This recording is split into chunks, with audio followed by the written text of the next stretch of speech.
Picture this. It's Friday night. You're done from a long week of hard work. You're on the couch and you're starting to visualize what your weekend is all about. Premier League, La Liga, Bundesliga, Serie A. The possibilities are endless. And then you realize international break weekend. Geldi vallahi geldi. This is your guide on how to survive the international break weekend. Let me start by saying what the actual, just when you think that your life is in place, every league in Europe has started to roll. Your favorite teams are starting to get into form. Just when you have it all planned out, it happens. UEFA decides that it's time for every league in Europe to pause and for national teams to play some of the most boring matches you'll ever see all year long. For any decent football fan that respects themselves, this is blasphemy. This is madness. This is absolute chaos.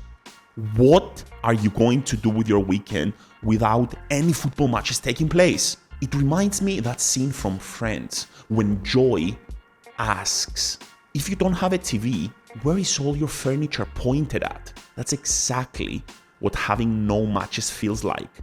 Matches during a weekend are anchoring your entire life. You just know 5 o'clock, Chelsea United.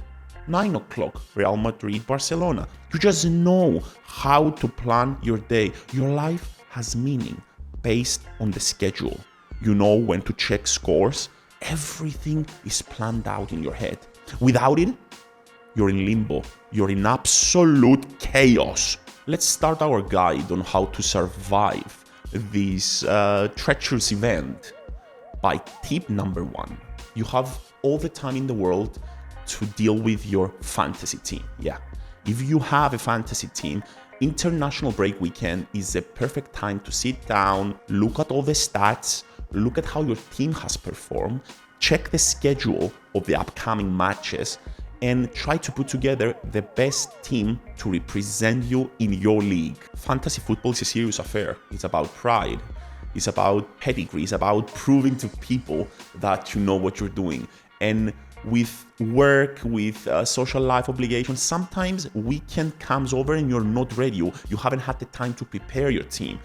Use the break during this weekend to channel your inner Pep Guardiola and prepare your team to go to war when the leagues begin next week. You pass the ball to find that. You pass the ball because they jump. And when they jump, the space is here. They don't jump, it's alone. Tip number 2, catch up on some amazing football documentaries.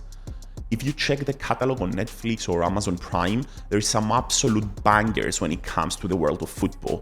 Sunderland Till I Die, Welcome to Wrexham, Rooney, Ronaldo, Beckham, Alex Ferguson. The list is endless. There's so many documentaries that can get your juices going, get your blood boiling, and just make you forget that your favorite team is not playing this weekend. Football documentaries are a great way to trick your girlfriend into watching something together. Just put out the invite and say, babe, there is something on Netflix. Do you want to watch it together? And it will take a good 10 or 15 minutes before she realizes that you tricked her into watching something football related. Nah, I'm joking. Don't follow this advice. Watch the documentary on yourself. It's a great way to kill 2 to 3 hours of your afternoon on a Saturday to, again, forget that international break is underway. Tip number 3, explore some other sports. I know, football is the king of sports, but when there is no football, why not dabble into some basketball, Formula 1, tennis, UFC, boxing? The possibilities are endless. And don't panic when football is out of the picture. Maybe this is your opportunity to have a new favorite sport, a new favorite team, a new favorite athlete. I'm guilty of doing that, and I can tell you it opens new worlds, new doors of obsession for people who love sports. Tip number 4, actually go and play football.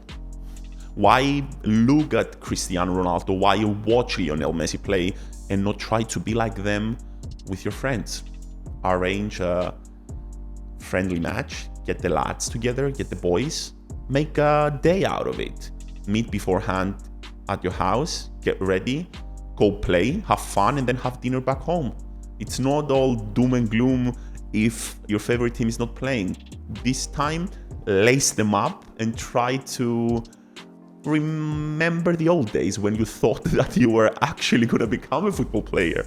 Yeah, make the most of it. On a serious note, tip number 5, how about you actually give some of your time to your spouse, to your parents, to your brothers and sisters, to people that you usually block out during a normal footballing weekend, the people that you zone out from. Maybe international break would be a good idea to actually pick up the phone, call them, arrange a coffee, arrange an activity, go out for dinner, do something with them and show them that you are not completely incapable of interacting with them when football is on. Because we all know that when football is on, everything else doesn't really matter. And even if you have an obligation to be out of the house, we all know that the game is playing on your mobile phone, put against the bottle of water. You're pretending like you're talking to people, but you're peeking with the corner of your eye to actually check if your team has scored. Maybe this weekend is your opportunity to prove to people that you are normal. There you have it, a quick and easy guide on how to survive international break weekend. I'm out.